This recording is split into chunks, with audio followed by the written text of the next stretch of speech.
Les vraies voix Sud Radio. Christophe Bordet.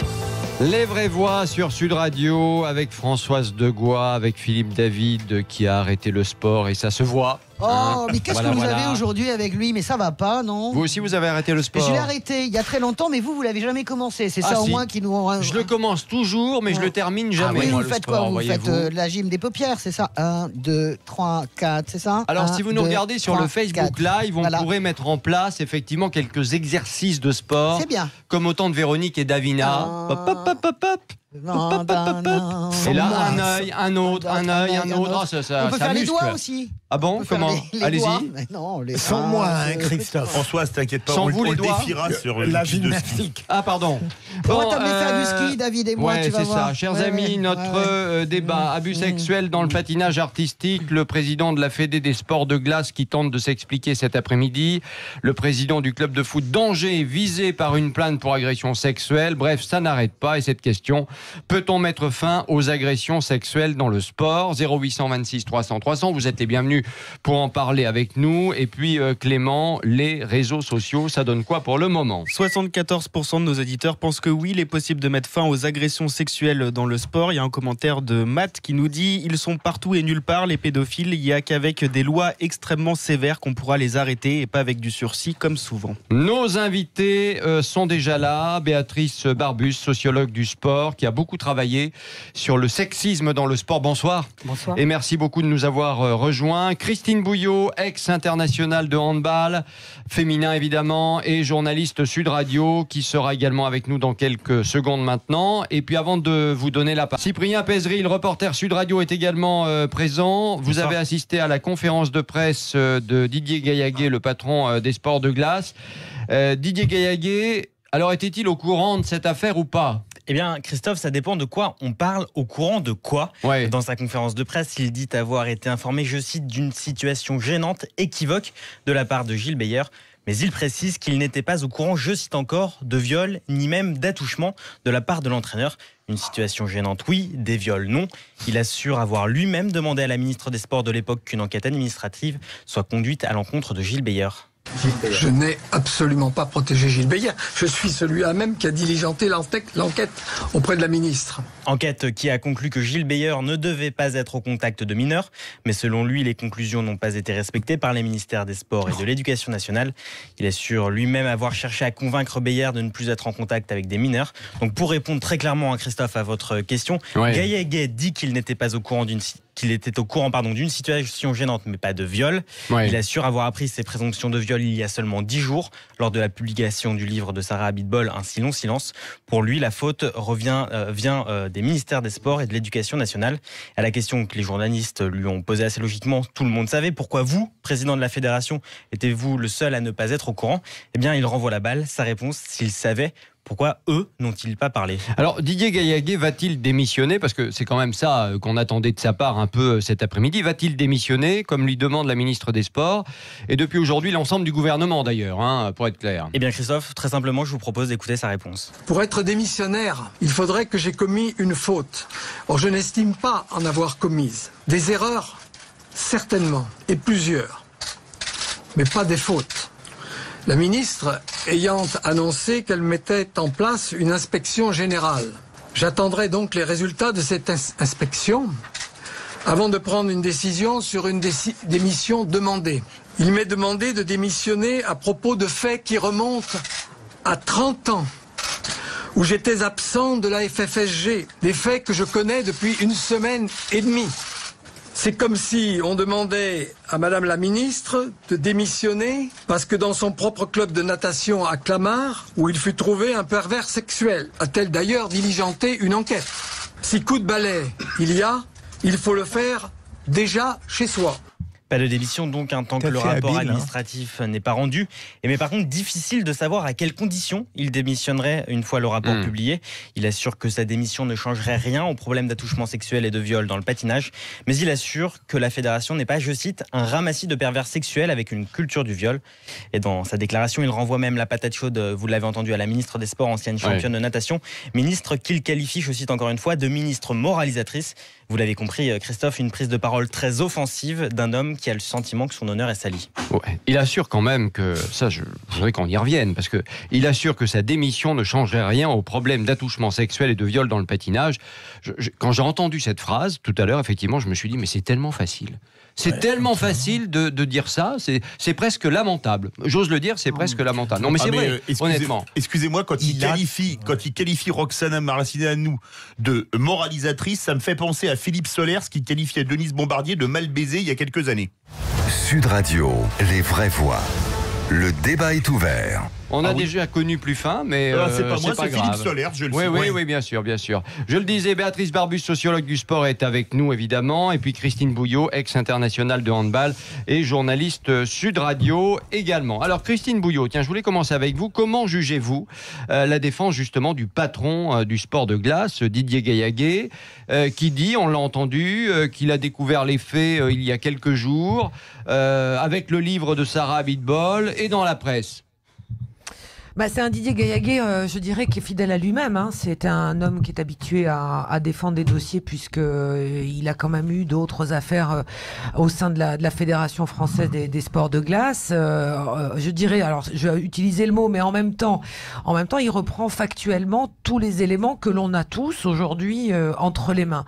C'est-à-dire les signalements qui ont été faits pour pouvoir signaler les agissements de Gilles Beyer, le dossier qui est transmis à sa demande, dit-il, à la ministre de l'époque, Marie-Georges Buffet, alors que Marie-Georges Buffet, jusqu'à présent, disait que c'était elle qui avait diligenté une enquête. Donc ça, c'est un élément qui est quand même nouveau. Et il étaye avec d'autres dossiers. Et il envoie la patate chaude à Jack Lang aussi, hein, puisque... on a essayé de lui faire dire qu'il envoie la patate chaude à Jack Lang. Le ministre de l'Éducation de l'époque. Ministre de l'Éducation. Et là où il n'a pas tort, non tout à fait, hein, Didier Gaillaguet, dans ce dossier, mais comme dans d'autres. C'est notre fonctionnement sportif qui veut ça, et Béatrice le rappellera aussi, c'est que ce sont on va dire, des agents de l'État, et ils sont mis à disposition des fédérations. Donc les fédérations ne sont pas directement les employeurs de ces agents de l'État, et donc c'est au ministère de tutelle, à savoir l'Éducation nationale et le ministère de Jeunesse et Sport, de faire le nécessaire pour que ces personnes n'interviennent plus auprès des jeunes si on a connaissance d'arguments. Après, il revient sur le fait que ce sont des faits concernant Sarah Abitbol qui remontent à 30 ans. Donc il y a 30 ans, certes, il n'était encore pas aux commandes, donc c'est difficile aujourd'hui, quand il dit je ne vais pas démissionner sur des faits, il a raison dans sa défense de dire je ne vais pas démissionner sur des faits qui remontent à 30 ans alors que j'étais même pas aux responsabilités. Là où il rentre dans un bras de fer avec la ministre, en tous les cas, c'est de dire il y a sans doute des responsabilités et des choses à revoir au sein de notre fédération, mais le ministère n'est pas tout blanc non plus. En tout cas, les ministères, pas. Je ne pense pas que ce soit la ministre Roxana Maracineanu, parce que de ce que j'en sais, l'entretien s'est pas très bien passé, qu'il y a des choses aussi qui viennent d'autres ministères, mais c'est le fonctionnement de notre sport aujourd'hui qui fait que ce dossier des violences sexuelles à l'intérieur des structures sportives, pour l'instant, est édulcoré dans des structures qui sont... Allez, je vais donner la parole à Béatrice Barbus, parce qu'il faut quand même qu'on avance un petit peu. Mais Béatrice Barbus, Béatrice Barbus, comment vous avez ressenti cette conférence de presse et ce qu'a dit le président de cette fédération, sa défense? Il y a deux choses. Il y a Béatrice Barbus, la sociologue, et il y a Béatrice Barbus, la sportive dirigeante. Oui. Et alors, la sportive dirigeante? Très énervée. Très énervée? Très énervée, et je trouve très énervée parce que j'ai l'impression que dans toutes ces affaires, tout le monde se renvoie la balle. C'est pas moi, c'est le ministère, c'est machin, c'est bidule, c'est le ministère de l'Éducation, c'est le ministère de ceci, c'est pas moi. Là, il a bien chargé les ministères, oui, effectivement. Il a chargé tout le monde, tout le monde, sauf lui. Sauf lui. Mais je n'ai pas le dossier en main, je ne connais pas les détails, mais de ce que j'ai lu, en tout cas, il y a beaucoup de matière à dire, et de ce que j'entends et de ce que tout le monde dit, c'est un personnage qui apparemment ne surprend personne. Sa défense, en tout cas, ne surprend personne. Non, moi, au-delà, alors ça, c'est la sportive, bien sûr que je suis énervée. Et puis la sociologue ne sait trop, comme vient de le dire Christine, que tout ça est très complexe en effet, que les responsabilités sont multiples. Parce qu'en effet, il y a un ministère qui donne une délégation de service public à des fédérations, des présidents qui sont élus, les présidents qui sont élus, et ça a été le cas de M. Gaillaguet, à plus de 88% pour la première fois et plus de 90%, je crois, la deuxième fois. Ouais. Quand même. Ouais. Donc élus, il y a des gens qui sont détachés effectivement, enfin mis à la disposition des fédérations qui sont les cadres techniques. Ensuite, dans les clubs, il y a des entraîneurs qui sont salariés par les clubs. Ouais. Il y a des gens qui sont éducateurs, animateurs sportifs qui sont bénévoles, qui ne sont pas salariés des clubs et qui sont donc bénévoles. Il y a des tout ça est très très complexe, qui explique aujourd'hui pourquoi on ne sait plus par quel bout commencer et comment traiter toutes ces questions. Moi, ce que j'ai envie de dire aujourd'hui, c'est que nous sommes tous responsables. Les sportifs, les sportives, les dirigeants, les entraîneurs, les éducateurs, les gens du ministère, les agents publics, tout le monde est responsable. Ça suffit maintenant. Il faut qu'on arrive à se mettre autour d'une table, qu'on arrive à trouver des solutions. Et vous allez voir que dans les semaines qui viennent, comme par hasard, j'ai le sentiment que les solutions, en tout cas un certain nombre d'entre elles, vont vite arriver. Notamment au niveau juridique et au niveau législatif. Je crois que la ministre Madame Belloubet doit faire une déclaration, je crois, cet après-midi ou tout à l'heure. Et justement pour dire qu'il faut l'obligation pour tous les éducateurs de donner une attestation d'honorabilité. Pourquoi on a attendu aujourd'hui pour faire ça ? Oui, c'est vrai, parce que comment on recrute en fait ? Attendez, laissez-moi terminer. Non, mais pour qu'on comprenne. Non, mais toutes ces affaires, elles sortent aujourd'hui. Elles font du bruit, pourquoi ? Parce que les mentalités ont évolué. C'est vrai. Mais moi, je me souviens d'Isabelle de Montjour au début des années 2000. Personne ne l'a écoutée, personne ne l'a entendue. Elle a écrit un livre, elle a crié, elle a été comme tous ces lanceurs d'alerte sur un certain nombre de domaines. Elle a été écartée par nous tous. C'est vrai, bien sûr. Alors simplement aujourd'hui, j'ai envie qu'on se regarde en face, tous les uns et les autres, qu'on arrête de se renvoyer la balle, et que moi, personnellement, en tout cas en tant que dirigeante, je peux vous dire aussi que j'ai du mal à faire avancer avec d'autres personnes dans ma fédération. Et pourtant, ma fédération n'est pas aussi, bien entendu, impactée que ne l'est aujourd'hui la fédération des sports de glace. Aujourd'hui, les fédérations qui semblent être, d'après ce que disent les journalistes, tous les sports sont concernés. Dans l'enquête, il y a eu 77 affaires, il y a plus de 25 sports. D'ailleurs, Gaillaguet, par exemple, l'a dit un petit peu au début de la conférence de presse, en disant en gros qu'il n'y avait pas effectivement que les sports de glace, et il a cité un sport en particulier. Je ne sais pas si c'est le prochain dont on va parler. Vous pouvez la gym. Il y a la gym, il y a le football, on le sait, il y a la natation, le tennis. On le sait, mais même nous, le handball, il y a eu des cas, excusez-moi. Mais moi, j'en ai eu dans mon club. Il y a une chose qui est intéressante. Monsieur, j'ai eu un pédocriminel dans mon club. Quand ça m'est arrivé, il y a 12 ans, je ne savais pas quoi faire. Vous êtes tombé de votre chaise, comme on dit. Bien sûr que je suis tombé de ma chaise. Vous avez fait un signalement. Vous avez été voir les flics. Mais qu'est-ce que vous avez fait ? D'abord, il fallait que les flics me préviennent, parce que si le type, il m'appelle pas en garde pour me dire qu'il a... Non, mais j'ai rien dit, moi. Tout ça pour vous dire que les choses sont très complexes. Moi, ce monsieur, qui est en garde à vue... Qu'est-ce que vous avez fait ? Mais j'ai rien fait, il était en prison, il était en garde à vue, je l'ai plus jamais revu, moi, ce monsieur. Génial. Voilà, c'est tout. Donc c'est bien. Mais ce que je veux dire, que ce qu'on peut faire. Madame, laissez-moi terminer, s'il vous plaît. Si ce monsieur qui est en garde à vue ne m'appelle pas, la police ne m'appelle pas, le procureur de la République ne m'appelle pas, et il revient le lundi tranquillement en venant entraîner. C'est là que ça va pas aussi. C'est là que ça va pas, madame. C'est là que ça va pas aussi. La justice ne va pas, la police ne va pas, les ministères ne vont pas, les fédérations ne vont pas. Là, aujourd'hui, il faut qu'on prenne cette question. Juste une chose, quand vous dites que tout le monde est responsable, vous avez d'autant plus raison, parce que j'en discutais ce matin avec des gens qui sont bien implantés aussi dans le milieu du sport, etc., et qui me disaient, mais même certains parents qui pouvaient être au courant parce que leurs enfants venaient les voir en leur disant il se passe ça, en gros c'était motus et bouche cousue, parce que derrière il y avait des médailles à prendre, etc., et que même au niveau des parents, on se taisait. Mais est-ce que Béatrice Barbus, est-ce que ça n'est pas un peu une solution de facilité de dire que nous sommes tous responsables ? Oui, je voudrais juste vous avez raison. Il y a bien quelqu'un dans ce qui s'est passé qui peut se voir incriminé comme ayant eu la possibilité de l'empêcher ou de l'interdire et qui ne l'a pas fait. Il n'y a pas qu'une seule personne, c'est là où je vous dis qu'on est tous responsables. À mon avis, dans cette histoire-là, parce que là, elle est particulièrement quand même glauque, cette histoire, dans tout ce qui s'est passé depuis je ne sais pas combien d'années à la Fédération des sports de glace, il y a plusieurs personnes qui auraient pu alerter, d'après ce que j'ai compris. Il y a plusieurs personnes qui auraient pu alerter. Il n'y a pas qu'un président. Bien sûr. Donc c'est pour ça que je vous dis que les choses sont beaucoup plus complexes. Maintenant, la personne ultime qui a la responsabilité, c'est le président ou la présidente.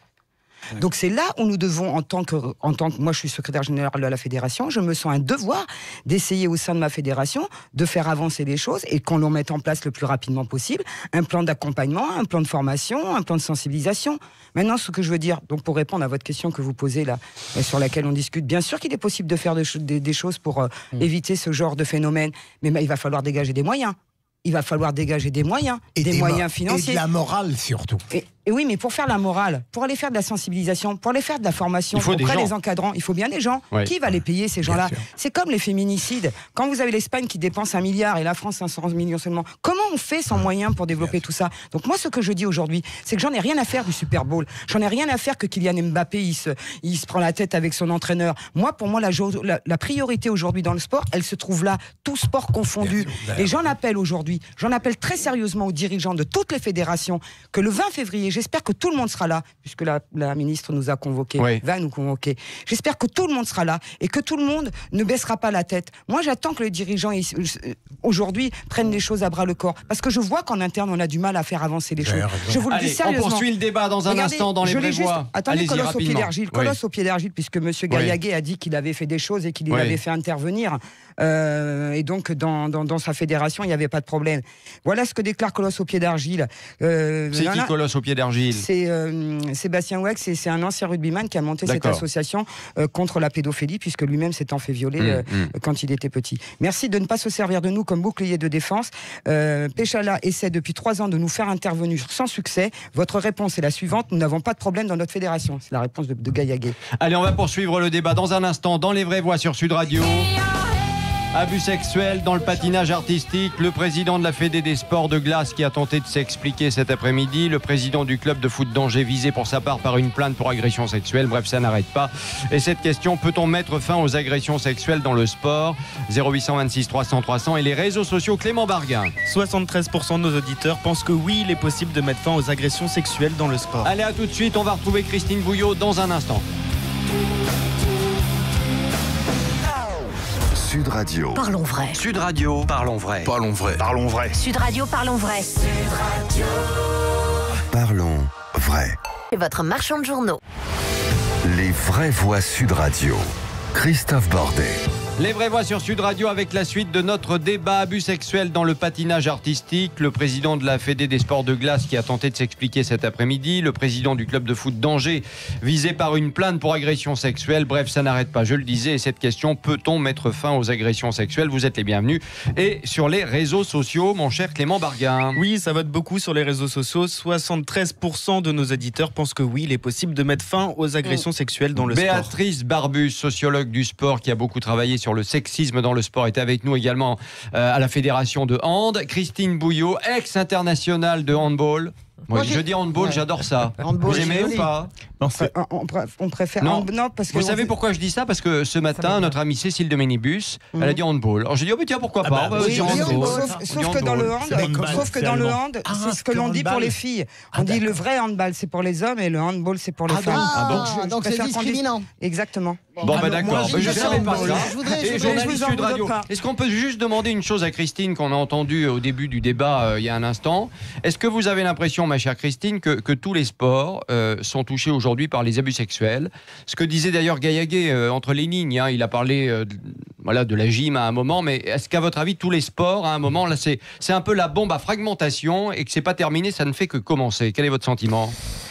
Mon sentiment, c'est que des prédateurs sexuels, pardonnez-moi, mais il y en a partout et à tous les niveaux de la société. Donc je ne vois pas comment on peut pas ne pas retrouver des histoires dans tous les sports aujourd'hui. Alors est-ce qu'un sport individuel, les jeunes sont plus exposés dans un sport collectif? La preuve que non, puisque des affaires sortent aussi dans le milieu du rugby. Avec il y a aussi les affaires dans le milieu du foot, enfin du handball. Donc je pense pas qu'on puisse dire il y a un sport plus qu'un autre. Et aujourd'hui on a un focus sur le patinage, mais globalement, on n'est pas. Vous savez, c'est un peu pour ça que j'ai posé cette question. Ouais. Est-ce qu'on pourra y mettre fin? Parce que c'est vrai que là, il y a une loi qui est en préparation, notamment au Sénat par Madame Rossignol, qui veut que, en gros, ça soit reconnu comme un crime. À chaque fois, il y a ce genre d'affaires. Est-ce que ça permet vraiment d'assainir tout ça? Je sais pas. Ce que je peux vous dire, moi, en tous les cas, c'est que ce qui est difficile dans le domaine du sport, c'est c'est qu'on touche à quelque chose, à deux choses essentielles aussi,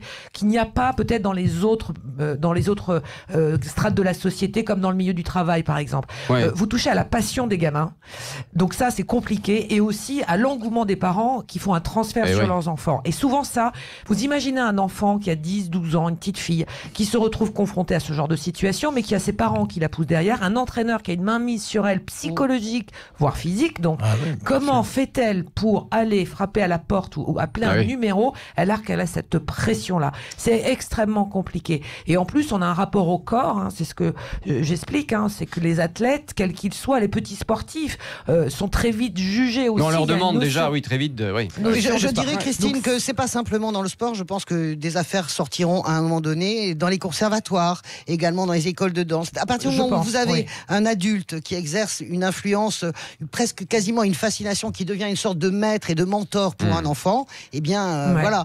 Moi, je suis un peu agacée par ce que j'entends de vous, les filles. J'entends votre passion, etc. Je voulais juste vous dire que là, d'abord, revenons à nos moutons. Gaillaguet, la ministre, parce que c'est le bras de fer qui l'engage. Moi, je vous trouve extrêmement gentille avec Didier Gaillaguet, comme si vous aviez peur finalement. Moi, j'ai pas le sentiment. Je termine. Est-ce qu'au fond, est-ce que vous trouvez pas quand même que la ministre, elle a très peu de pouvoir, et là vous l'avez très bien dit, Béatrice, en réalité, mais est-ce qu'elle met pas toute sa puissance politique justement pour foutre le grand coup dans la fourmilière? Et au fond, est-ce que le fait que Gaillaguet s'en aille n'est pas un levier extraordinaire pour la suite? Alors là, je vais être très clair avec vous, madame. À fond avec je vais être très clair. Je soutiens totalement la ministre des Sports. Très bien. Non seulement je la soutiens, mais je vais même aller plus loin, madame. Je lui fais entièrement confiance pour qu'elle aille jusqu'au bout, parce que je sais que c'est une femme de parole. Et sur ce coup-là, elle sait que je serai à ses côtés, comme toutes les femmes de sport. Je voulais que vous le disiez simplement. J'avais bien l'intention de le dire, mais vous me l'avez fait. Je voulais terminer par ça, justement. Certains disent, ou se gênent pas pour commencer à dire, que cette affaire tombe à pic pour Macron et pour le gouvernement, parce qu'il veut privatiser les fédérations. Qu'est-ce que vous avez envie de répondre à ça? Tout est lié. Mais si, c'est lié. Ça va poser d'autres questions, bien évidemment. Ça pose la question de la gouvernance du sport. Oui, je suis d'accord. Ça pose c'est ça, le vrai sujet, c'est ça. Ça pose quand même cette question de la gouvernance du sport. Comment on fait? Donc, aucun gouvernement n'a de pouvoir sur n'importe quel président de la fédération. Le seul pouvoir, non, vous avez un pouvoir d'enlever l'agrément et d'enlever la délégation. Là, c'est la bombe atomique, comme elle dit. Où je vous rejoins en partie. Si Gaillaguet s'en va comme il va partir, il n'est pas évident que le changement de personnalité réglera les problèmes en profondeur. Premier point. Et ensuite, Christophe... il le dit lui-même, ça ne va pas régler les problèmes Comme vous l'avez évoqué, Laurence Rossignol, tout à l'heure, c'est une grosse erreur de penser que la solution réside dans la fuite en avant, dans la répression théorique. Le problème, on avait de quoi déjà réprimer les agissements, mais le problème, il fallait les faire connaître. Moi, je pense quand même que le fait que Gaillaguet soit dégagé d'une manière ou d'une autre, poussé vers la sortie, au contraire, moi, je pense que ça va créer le mouvement et que ça permet aussi, probablement, de ne plus avoir ce sentiment de toute puissance. Parce que vous avez des gens, des patrons de fédération, qui ont le sentiment de se dire, moi, je m'en fous, je passerai toujours à travers les gouttes. Absolument. Et si vous avez complètement d'accord avec vous, et si vous aviez vu le président de la Fédération française des sports de glace avec son juriste à ses côtés, c'était aussi... J'ai regardé. Corporellement, c'était aussi le sentiment qu'il donnait. Je suis d'accord.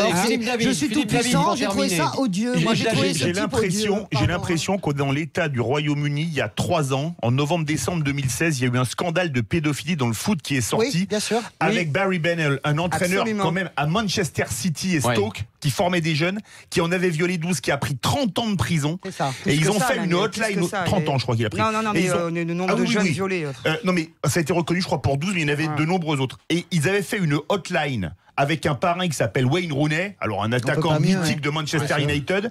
Quand il y a eu l'affaire de pédophilie de l'animateur de télé Jimmy Savile, ils avaient fait une hotline aussi. Il y avait eu 3 fois plus d'appels pour les agressions sexuelles de petits garçons dans le foot. 350 cas recensés. Plus de 800 signalements au bout de 3 ou 4 jours. Tiens, mais pour terminer justement, à votre avis, Béatrice, il faut ce genre d'opération, une hotline par exemple en France aussi, pour entendre tous ceux qui, le cas échéant, viendraient aujourd'hui se livrer. Bien sûr, mais il y a une cellule là qui a été mise en place. Il y a une cellule qui a été mise en place. Donc on va attendre un petit peu. Je pense que c'est juste pour ça. Le 20 février, je pense qu'on va avoir des annonces de fête. Bien sûr qu'il faut faire ça. Je parlais avec Candeloro l'autre soir. Il disait finalement il y a aussi des solutions, c'est de mettre 2 personnes pour l'entraînement, c'est-à-dire d'une certaine manière. Ça se fait déjà. Oui, mais renforcer ce système parce que parfois ça peut pas se faire manque de moyens. Ça se fait déjà, non? Un homme, une femme, non. Un homme, une femme, non, ça se fait pas. Systématiquement. Déjà, il faut les trouver, et puis il faut avoir les moyens de les rémunérer. Il faut les payer. Systématiquement. Je vous ai dit que c'était une question de moyens. On nous a déjà enlevé les emplois aidés, on nous a enlevé déjà plein de choses. Les subventions, elles sont bloquées. Comment voulez-vous qu'on fasse? Oui. Ben, faudra le dire à la ministre des Sports, parce que c'est Macron qui a supprimé les emplois aidés. Je ne vous ai pas entendu, messieurs, dames. Et je vous remercie. On le trouve partout, même dans les commentaires sportifs. Je vous remercie d'avoir été avec nous dans Les Vraies Voix sur Sud Radio. La fin de notre débat. Abus sexuel dans le patinage artistique avec le président de la Fédé des sports de glace qui a tenté de s'expliquer cet après-midi, qui n'a pas convaincu tout le monde. Le président du club de foot d'Angers qui a été visé par une plainte pour agression sexuelle à son tour. Et cette question, peut-on mettre fin aux agressions sexuelles dans le sport? Résultat sur les réseaux sociaux, Clément. Résultat, 72% de nos auditeurs pensent que oui, il est possible de mettre fin aux agressions sexuelles dans le sport. Merci à Béatrice, merci à Christine Bouillot également d'avoir été avec nous. Dans un instant, nouveau débat dans Les Vraies Voix sur Sud Radio. On va parler des vachettes d'Interville. Oui, il n'y aura plus de vachettes et ça me met en colère encore tout le monde une fois de plus. Bah oui, c'est comme ça. Merci Nagui. Merci Nagui. Merci Nagui. J'ai réussi. Merci Nagui. Franchement. Sud Radio, Les Vraies Voix, jusqu'à 20h.